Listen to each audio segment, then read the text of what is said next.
lo sepakat kan kalau hari sial tuh nggak ada di kalender? Iya. Ya dalam artian kita nggak bisa tahu, kita juga nggak akan bisa prediksi kapan hari sial itu menimpa kita, ya kan? Kayaknya nggak bisa dibilang cuman hari sial sih, tapi bisa dibilang ini sial banget. Karena cerita-cerita yang gue dapetin itu hari sial yang ada hubungannya sama hal-hal mistis.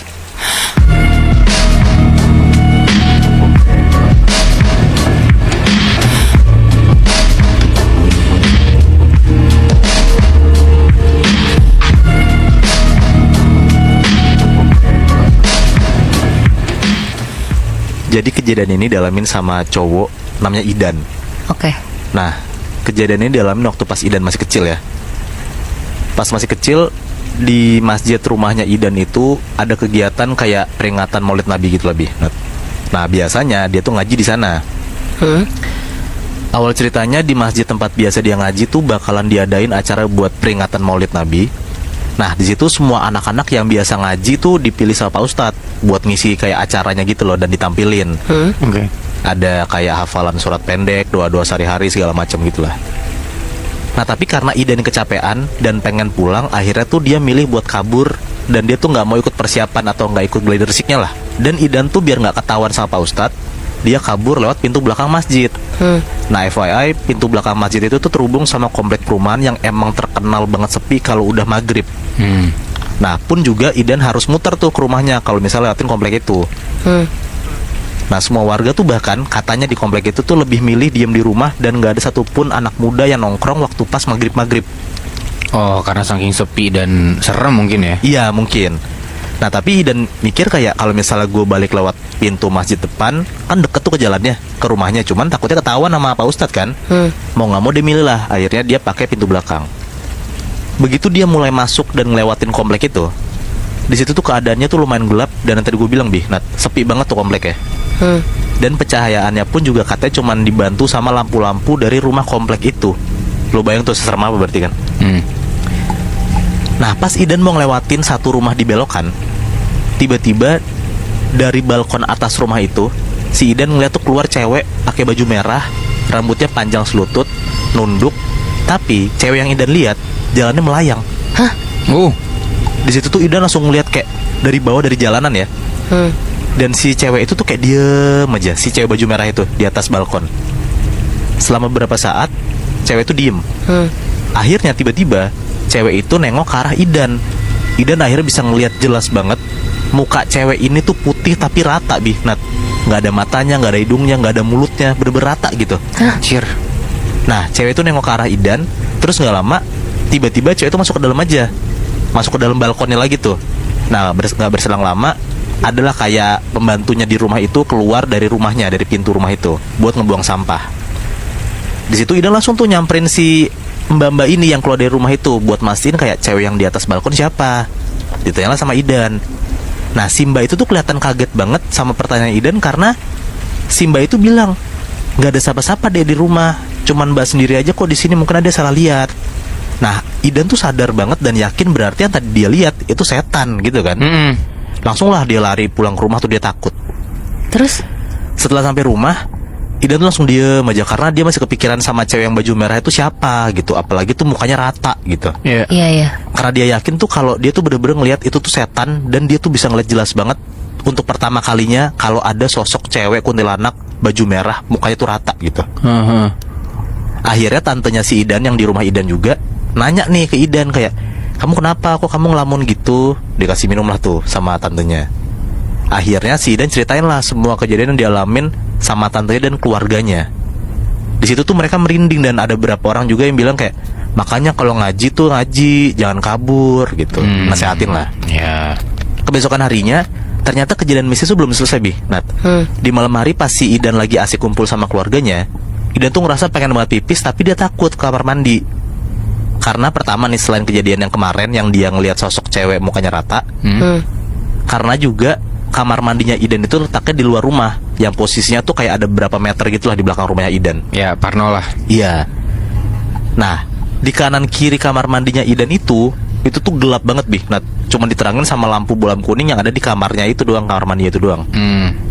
Tapi karena Idan tuh udah gak tahan buat pengen pipis, akhirnya dia beraniin diri lah, yaudah gue pipis gitu.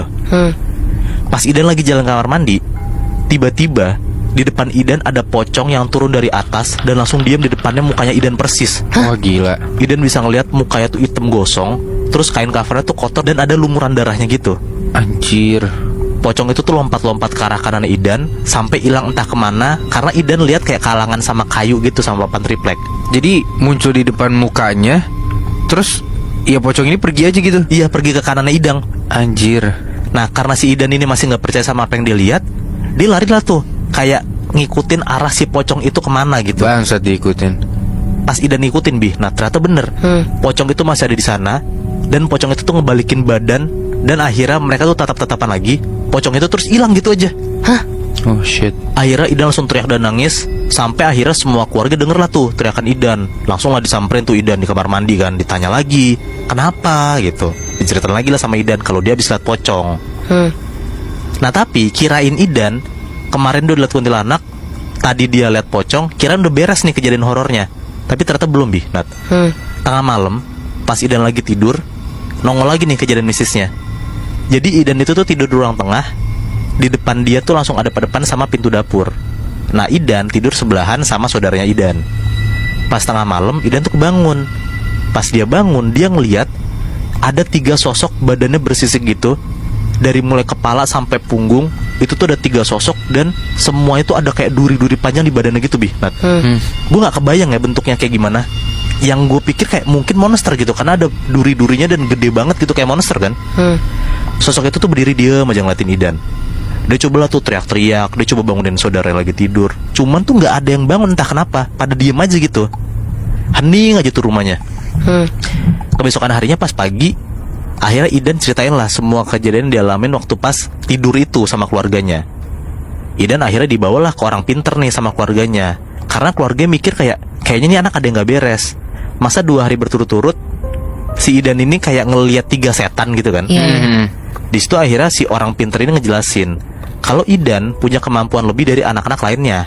Nah dia tuh nanyalah ke keluarga dan ke Idan, kayak ini nih mau dibiarin atau ditutup nih bakat si Idan ini.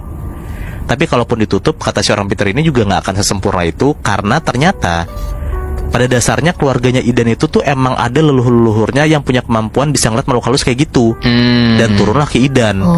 Jadi pun kalau misalnya mau ditutup, ya bakatnya pun juga one day bakalan nongol lagi, bakalan bisa ngeliat setan lagi. Iya. Nah akhirnya Idan dan keluarga milih buat nutup bakat itulah. Tapi ya ini cerita dari Fabio. Pengalaman dia ngedaki salah satu gunung di Jawa Timur, yaitu Gunung Semeru. Aduh, Gunung Semeru kan horor ya. Katanya sih gitu ya. Nah, kejadian ini terjadi ketika dia ini udah jadi indigo. Jadi sehari setelah kakeknya Fabio ini meninggal di tahun 2014, entah kenapa dia ngerasa dia bisa ngelihat makhluk halus. Nah, kejadiannya dia ngelihat ataupun ya terkena kondisi mistis ini itu di tahun 2018. Jadi di tahun 2018 ini salah satu temennya Fabio itu nantang dia buat sholat 5 waktu. Kenapa? Karena katanya kalau misalkan dia sholat 5 waktu, itu dia bisa jadi lebih sensitif sama hal-hal gaib. Diterimalah tantangannya sama si Fabio ini. Sekalian ya dia juga ngedaki Gunung Semeru ini. Ngedaki nih Fabio berlima sama teman-temannya yang salah satunya juga nantang dia itu. Pendakian dimulai dari pos Simaksi namanya, jam 4 sore. Dan setelah pos 2 mereka ngelewatin kayak pohon kelapa yang ngejulang tinggi gitu. Nah di antara banyaknya pohon, ada salah satu pohon yang kelihatan kayak ada yang bergelayutan gitu. Nah karena posisi medan yang berkabut, dia nggak bisa ngelihat dengan jelas. Akhirnya dia pakai headlamp lah, biar dia bisa lihat jelas tuh. Ternyata itu ada monyet gede banget lagi gelantungan dari pohon ke pohon. Ya nggak mistis sih, tapi mereka berlima nih, Fabio sama temen-temennya panik dan langsung lari lah sampai ke pos selanjutnya. Setelah mereka berlima istirahat di pos, lanjut lagi lah ngedaki. Nah di sini ada hal aneh nih Nat, Moy. Di pinggir jalur yang mereka lewatin ada rumput liar sekitar 50 cm gitu tingginya. Nah Fabio ngeliat ada hal aneh, gerak-gerak di dalam rumput dan kayak ngikutin mereka gitu. Fabio kaget lah. Pas dia deketin, ternyata lo tau gak, itu ada setengah muka manusia di balik rumput itu. Ih, bangsat. Muka manusia tapi cuma setengah doang. Nah, karena yang ngelihat cuman Fabio, nggak dia hirauin lah, maksudnya kayak yaudah, gue nggak usah kasih tau temen-temen gue deh. Gue ngelihat aja nih, jalanlah terus dia. Sekitar jam 5.30 mereka sampai di jembatan merah dan pakai jas hujan karena cuaca mulai hujan. Sambil pakai jas hujan itu, Fabio ngelihat ke sekitar. Dan ada di satu pohon gede, dia ngelihat sosok kuntilanak merah lagi melayang. Gila banyak banget ya. Ini baru 2, Moy. Wow. Fabio coba baca-baca surat pendek yang dia bisa lah, dan pikirannya mulai nggak karuan tuh di situ. Setelah Fabio dan teman-teman yang beres pakai jas hujan, mereka lanjut jalan lagi lah. Hari udah mulai gelap tuh, dan mereka sampai nih di Ranu Kumbolo 1. Nah di sini kelihatan cuman ada satu tenda nih. Mereka datang terus mereka lihat, oh ada satu tenda di Ranu Kumbolo 1 ini. Tanpa mikir panjang, mereka bangun tenda di situ, di depan tenda yang mereka lihat. Udah selesai gitu ya bangun tenda. Teman-temannya Fabio pada tidur karena mungkin capek, tapi Fabio ini nggak bisa tidur. Makanya dia cuma nyeduh kopi aja di situ. Sampai jam 3 pagi nih Fabio belum tidur. Dia keluar dari tenda. Lu tau gak? Ternyata tenda yang ada di dekat mereka itu udah hilang. Lah, padahal ya harusnya kalau misalkan orang-orang pada cabut beresin tenda segala macam kedengeran dong. Iya. Gerasa kerusuk kan pasti. Nah ini nggak ada suara apa-apa. Lagi-lagi Fabio nggak mau ngasih tau temen-temennya. Dia masuk aja lah ke dalam buat istirahat. Mereka berlima lanjut pendakian di jam 8 pagi dan bangun tenda lagi di Ranu Kumbolo 2. Di sana mereka bikin kopi, santai di tepi danau Ranu Kumbolo gitu ya. Pas lagi asik-asiknya nih, Fabio ngelihat ada sepasang pengantin gitu. Tapi munculnya dari permukaan danau. Gila kan? Kaget lah tuh dia. Dia mundur pelan-pelan. Tiba-tiba ada satu temannya Fabio itu negor dari belakang, kayak woi gitu. Terus dan tiba-tiba juga sosok pengantin yang di depannya Fabio ini hilang. Wah, setan berarti itu dong. Udah pasti. Ya, siapa juga ada pengantin yang ada di gunung gitu, ngapain kan? Fast forward ke malam nih ya, pas mau tidur, Fabio tuh tiba-tiba kebangun buat pipis. Dia pipis lah di bawah pohon. Dan pas dia pipis itu, dia ngelihat ada sesuatu warnanya putih panjang di samping pohon yang gak jauh dari tempat dia pipis itu. Kelihatannya kayak kain, manjang ke bawah. Dan ternyata itu pocong. Mampus. Karena udah banyak banget nih kejadian aneh yang dilihat sama Fabio, dia jadi gak fokus tuh dan terpaksa buat turun dan gak mau lagi lanjutin pendakian. Nah, waktu udah sampai pos Simaksi, Fabio nyuruh temen-temennya buat nunggu aja di pos itu karena lagi-lagi dia mau pipis. Nah, di sini nih, ini kejadian paling sial yang dialamin sama Fabio. Jadi setelah pipis, Fabio ini ngelewatin di antara pohon kembar gitu. Dia ngelewatin tengah-tengahnya, yang mana pohon kembar ini berhadapan. Dan seketika dia tuh ngeliat teman-temannya udah nggak ada di pos Simaksi. Dicari-cari di sekitar situ, nggak ketemu-temu temen-temennya.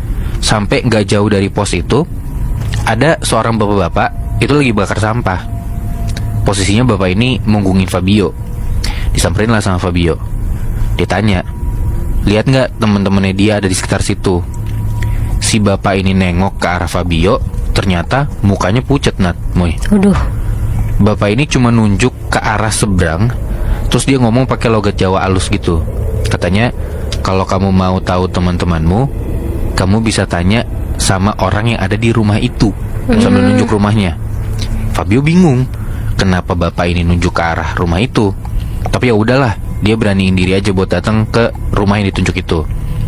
Rumahnya tuh kayak rumah zaman dulu yang terbuat dari bambu gitu ya. Dan sesampai di rumah itu, Fabio ngelihat ada seorang nenek tua pakai ciput. Dan dandanannya kayak orang zaman dulu gitu. Si nenek ini lagi kayak nyaring padi gitu loh. Nyaring padi, nyaring beras gitu ya. Dia beraniin diri, dia tanyalah ke nenek itu, "Nek, lihat teman-teman saya nggak?" Dia ngomong gitu. Si nenek ini juga posisinya ngebelakangin Fabio. Pas nenek ini nengok ke dia, sama, mukanya juga pucat, Nat, Moy. Nenek ini bilang, "Kalau kamu pengen ngelihat teman-teman kamu bisa tanya ke orang yang ada di pasar." Lah, sambil si nenek ini nunjuk ke arah pasar yang kelihatannya rame gitu. Nah, Fabio bilang terima kasih lah. Dan ya kebingungan juga, tapi udahlah diikutin aja karena dia nggak tahu arah sama sekali kan. Dia nggak tahu juga selain ikutin arahan dari orang-orang ini, dia bisa ngelakuin apa yang juga dia ya nggak bisa gitu kan. Jalanlah dia ke arah pasar itu. Sampai di pasar, dia ngelihat orang yang ada di dekat pos tadi, si bapak-bapak itu. Udah takut, panik, gak tahu mau ngapain lagi. Fabio mohon-mohon lah ke si bapak ini, minta ditemuin sama temen-temennya. Tapi si bapak ini ngomong hal yang sama, Nat, Moy.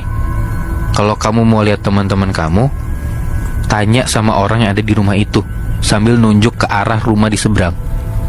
Rumah yang tadi. Kok jadi kayak dioper-oper gitu ya? Sampai sini lu tahu kan Fabio sebenarnya ada di mana kan? Iya. Dia udah disasarin. Itu Fabio takut banget, Nat, Moy. Gak tahu arah juga harus kemana. Dan di situ rasanya hari itu cepet banget. Setelah Fabio sampai di rumah itu untuk kedua kalinya, hari yang tadinya malam ke pagi, siang, itu udah malam lagi. Dan cuman ada nenek tua itu lagi ngelakuin aktivitas yang sama, Nat, Moy. Lagi nyaring beras, nyaring padi gitu. Pas Fabio nanya, si nenek-nenek jawab, hari udah malam, Mas, mending nginep di rumah saya dulu. Nanti pagi diantar untuk ketemu sama teman-teman Mas oleh suami saya, kayak gitu. Intinya gitulah pakai bahasa Jawa ya. Dan dengan berat hati dan rasa panik juga, Fabio ngeiyain lah untuk nginep di rumah nenek-nenek tua itu.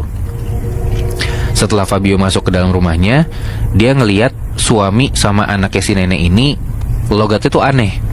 Karena anaknya si nenek ini itu ngegeleng-gelengin kepalanya terus-terusan. Tatapannya juga tajam banget ke Fabio. Fabio disuguhin teh sama singkong sama suaminya si nenek ini. Dia makan dan minum, ternyata rasanya tuh hambar. Terus suaminya si nenek ini keluar, dia bawa kopi dan duduk di teras rumah. Disamperin lah sama Fabio, si kakek ini. Fabio udah mohon-mohon, dengan benar-benar mohon dengan sangat. Dia minta buat bisa ketemu lagi sama temen-temennya.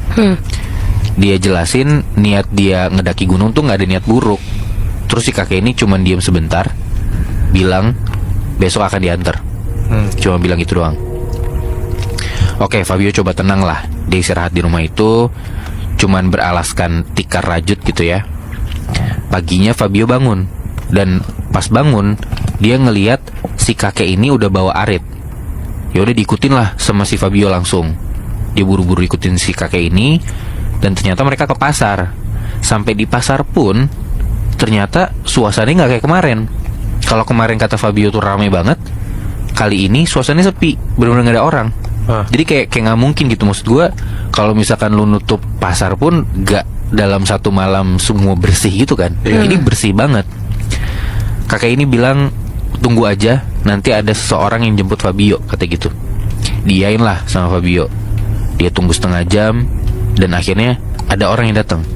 Dan lu tahu orang itu adalah bapak-bapak yang pertama kali temuin sama Fabio yang lagi bakar sampah. Anjing, aneh banget. Gila kan? Terus bapak ini bilang, ayo ikut saya. Udah, lagi-lagi karena Fabio nggak tahu mau ngapain, dia pasrah, dia ikutlah sama si bapak ini. Dia ikut kemanapun si bapak ini pergi. Akhirnya Fabio dibawa ke tempat awal, tempat dimana dia pipis, dekat pohon itu. Fabio sampai bingung, bener-bener bingung. Sampai dia baru sadar kalau bapak yang nganter dia itu nggak ada, hilang gitu aja. Dia pun ngeliat teman-temannya dengan keheranan gitu ya. Dan teman-temannya ada di pos itu untungnya. Dia samperin nih teman-temannya. Sampai salah satu temennya ada yang marah. Lu ngapain aja sih? Lama banget kencing doang di situ sampai 2 jam. Katanya gitu. Wah, Fabio heran dong. Karena dia ngerasa udah hampir 2 hari dia di situ. Dia udah 2 hari hilang gitu nyariin teman-temannya kan. Dengan tatapan kosong, Fabio nggak ngehirauin pertanyaan teman-temannya. Dia langsung lah duduk di pos. Dan itu pengalaman yang bisa dibilang sial, nggak bisa dilupain banget sama Fabio. Sampai dia mikir, apa dia salah ya nerima tantangan dari temennya. Ya gue jadi mikir kayak gitu. Ini mungkin omongan gue rada sensitif ya.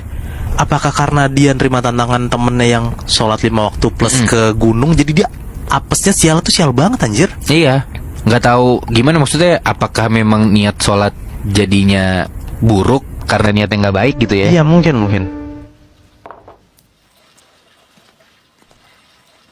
Cerita ini dikirim sama cewek yang minta disamarin namanya jadi Val. Val. Oke. Jadi bulan Desember kemarin, Val sama keluarganya, mama, papa, sama adeknya Val yang cowok namanya Diva, itu liburan ke Tanjung Uban, Kepulauan Riau dari Bandung. Oke. Tapi kata Val, liburan kali ini tuh dia ngerasa kayak nggak nyaman gitu. Nah ini Val tuh rumahnya kan di Bandung. Dia OTW ke Soekarno-Hatta, mau naik pesawat, terus buat ke arah Batam situ tuh. Take off sekitar jam setengah 9 pagi, sampai Batam di jam setengah 12-an.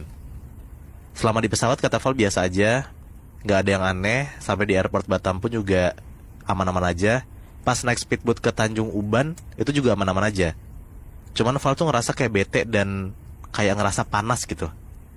Bete panas, ditenangin sama nyokapnya. Juga nyokapnya masih sabar lah gitu ngurusin anaknya. Di situ tiba-tiba Val tuh ngerasa kayak pundaknya berat banget Nat. Padahal dia tuh nggak gemblok apa-apa gitu. Cuman ya udahlah, si Val tuh diam aja, nggak ngomong apa-apa ke orang tuanya. Mamanya Val punya 2 sepupu kakak beradik. Dan kebetulan di hari itu tuh keluarga Val bakalan nginep di rumah si adeknya itu, yaitu Bu Leyani sama Om Andra panggilannya. Perjalanan dari pelabuhan ke rumah Bu Leyani Om Andra itu lumayan makan waktu lama, sekitar 1 jaman lah baru sampai rumahnya. Pas sampai rumah Bu Leyani, Val itu tidur dulu sampai maghrib, baru tuh dia bangun. Pas bangun si Val, Adra sama Ayla, itu nama sepupunya si Val, dan Diva adanya si Val ini beres sholat, rencananya mau ke pusat kota tuh mulut pasar malam. Udahlah mereka berempat abis sholat OTW tuh naik motor. Dan di sepanjang perjalanan si Val itu kaget karena jalanannya tuh kok sepi banget gitu. Kanan kiri hutan, semak-semak, terus banyak ruko terbengkalai gitu. Nah Val tuh ada firasat kayak ini kayak tempatnya gak beres nih gitu. Nah FYI waktu pas umur 4 tahun, mata batinnya Val tuh ditutup. Oke. Tapi yang Val tahu sampai sekarang, si Diva, adenya Val itu masih bisa ngeliat hal-hal aneh. Dan mamanya Val itu tuh indigo. Udah singkat cerita, Val baru berani bilang lah ke Adra, ke sepupunya nih waktu pas mereka udah sampai pasar malam. Dibilang kayak, Dra jalanan tadi emang gelap ya, aku merinding gak berani lihat kemana-mana pas perjalanan. Nah Adra bilang kayak, wajar mbak, di sana kan tempat banyak kecelakaan. Lagian di sana kan gelap, terus orang-orang naik motor juga sambil pada gak tahu tuh aturannya. Udah mah gak apa, gak usah dipikirin gitu. Di situ Val diem aja, dia nggak berani lah tuh bahas sampai rumah. Udah tuh mereka main di pasar malam, beres itu mereka pulang sampai rumah. Tiba-tiba si Ayla nih cerita ke mamanya Val. Dia bilang kayak gini, ibu-ibu tahu nggak? Tadi Ayla tuh lihat cewek bu, lidahnya panjang banget kayak anjing. Wah. Terus rambutnya panjang. Dia tuh ngikutin kita bu sampai rumah. Tapi aku diem aja. Nanti Mas Diva ngebut kalau aku kasih tahu. Kan nanti malah celaka ya bu gitu. Sesantai itu ngomongnya. Polos ya apa polos ya? Polos iya. Oh. Nah di situ tuh Val dengernya kaget banget Nat. Dia tuh mikir kayak anjing, waktu pas gue OTW Bandung firasat gue udah gak enak nih, ternyata bener gitu. Besok sorenya Ibu Lucy tuh datang ke Tanjung Pinang. Nah Ibu Lucy ini itu tuh kakaknya si Bu Leyani yang punya rumah ini nih. Datang ke Tanjung Uban sama si kembar dan Angga sepupunya Val buat jemput Val sekaligus ngajak Val sama keluarga tuh nginep di Tanjung Pinang. Tanjung Pinang tuh rumahnya si Ibu Lucy, si kembar dan Angga itu tuh anaknya dia. Keberangkatan ke Tanjung Pinang tuh nggak ada yang aneh, berjalan biasa aja, normal-normal aja. Mereka sampai Tanjung Pinang tuh sekitar jam 6-an sore. Nah di situ tuh kayak Ibu Lucy tuh ngomel-ngomel tuh. Bu Lucy tuh panggilannya. Ayo semua mandi cepetan, ibu mau ngobrol. Ayo mandi gitu. Nah semuanya mandi kecuali Val. Val tuh mandi paling terakhir karena dia tuh capek banget Nat. Udah tuh dia istirahat dulu, rebahan dulu. Saudaranya sepupunya pada mandi, baru tuh Val mandi terakhir. Nah Ibu Lucy ini punya 2 kamar mandi atas sama kamar mandi lantai bawah. Nah kamarnya Val itu tuh ada di atas, sebelahan sama kamarnya Kiran sama Kak Tika. Mereka tuh sepupunya si Val juga. Pas Val mandi, dia tuh ngerasa merinding banget Nat. Dia ngerasa kayak diliatin dari atap gitu. Soalnya tuh atap kamar mandinya si Ibu Lucy tuh bolong di pojokan gitu. Langsung tuh dia ngerasa ada yang gak beres, buru-buru mandi terus lanjut tidur. Besok paginya mamanya Val, Ibu Lucy sama Diva itu tuh ngobrol di balkon. Mamanya Val nanya nih ke Ibu Lucy, Lucy di rumah kamu tuh ada anak kecil ya, ada 2 gitu. Nah si Ibu Lucy jawab, lo anak kecilnya kan cuma si kembar, siapa lagi anaknya itu kan. Enggak Lus, tadi pas aku ngomong sama Diva itu tuh mau didorong ke depan sama anak kecil. Yang satu kepalanya dibungkus sama kresek, yang satu lagi rambutnya jabrik. Nah Ibu Lucy kaget banget karena kayak setelah 14 tahun dia tinggal di sana, dia tuh gak pernah ngerasain hal-hal aneh gitu. Mamanya si Val ini nebak lagi, sebelah rumah kamu tuh kosong ya? Ya udah lama gak ditempatin, cuma jadi gudang doang, kata si ibu. Tiba-tiba Angga datang nih bareng Katika, anaknya. Mah, dulu tuh pernah ada tau mah hantu di sebelah rumah kita. kayak ada api-api gitu terbang melayang, takut banget. Nah mamanya Val kaget dengernya. Terus udah tuh setelahnya masih biasa aja dan gak ada yang bikin Val heran lagi, cuman denger cerita doang gitu kan. Malam harinya sekitar jam 1 pagi, mamanya Val tuh kebelet kencing. Nah waktu pas si mamanya Val buka pintu kamar mandi, dia kaget banget karena di pojokan kamar mandi itu tuh ada kayak kakek yang diem aja kayak matung gitu. Mamanya Val tuh merinding banget tuh. Udah tuh akhirnya dia diem aja, mamanya Val gak ngomong sama siapa-siapa. Singkat cerita setelah 3 hari di sana, mamanya Val ngerasa banyak banget hal aneh, Bi. Nah, mamanya Val bilang dia tuh ngelihat sosok perempuan mukanya meleot gitu, kayak sebelah doang terus hancur, keluar dari koleksi gucinya Ibu Lucy. Terus waktu pas mamanya Val lagi nyuci baju ya, mamanya Val nih ngelihat juga ada sosok perempuan, posisinya tuh lagi ngebelakangin si mamanya Val kayak lagi pakai kerudung gitu. Nah malam sebelum Val itu pulang ke rumah Bu Leyani lagi, pintu kamarnya si Val itu tuh kebuka tiba-tiba. Padahal kata si Val, dia tuh udah kayak ngeganjelnya tuh pakai tong sampah yang gede gitu. Udah diganjel kebuka, Val kesel banget, dia ganjel tuh pakai semua barang kayak kurak gitu, kenceng tuh. Mamanya Val kebangun lah di situ. Mamanya Val nyamperin Val, dia bilang kayak, kakak kunci pintunya aja, nggak usah diganjel. Kalau kamu ganjel nanti dibuka terus. Nah di situ Val nggak ngerti kayak dibuka terus tuh apa maksudnya. Berarti kan ada orang yang sengaja buka dong gitu. Tapi Val tuh diem aja. Dia kayak mikir ya udah mending gue tidur gitu. Udah dia berusaha positive thinking terus tidur tuh akhirnya. Besok paginya akhirnya tuh si Val pulang tuh ke Tanjung Uban, ke rumah sepupunya satu lagi tuh, ke rumah tantenya. Nah di situ akhirnya mamanya Val baru cerita kalau pintu semalam itu tuh kebuka karena didorong-dorong sama sosok perempuan yang mukanya hancur yang dilihat sama mamanya itu. Nah sekali lagi Val cuma bisa diem aja kayak gak nyangka kalau dia tuh gangguin sama setan. Siang harinya mereka sampai ke Bu Leyani, udah nyampe ke Tanjung Uban. Mamanya Val akhirnya cerita lagi tuh semua kejadian di rumahnya Ibu Lucy. Katanya kalau emang bener lobang di kamar mandi lantai atas itu tuh ternyata rumah dalam tanda kutip ya, buat seluruh sosok yang ada di rumah Ibu Lucy. Dan sosok perempuan muka hancur tadi pun juga ngikutin Val dan keluarganya pulang sampai Tanjung Uban. Anjing. Nah caranya tuh si sosok cewek yang mukanya hancur ini tuh nempel di mobil, Bi. Nah si mamanya Val tuh bisa ngeliat, tapi mamanya Val tuh diem aja gitu. Dan dari situ akhirnya Val tuh udah gak pernah lagi mau tidur ataupun nginep di rumah ibunya Lucy yang ada di Tanjung Pinang. Terus si makhluk-makhluk yang ikut ke rumahnya gimana?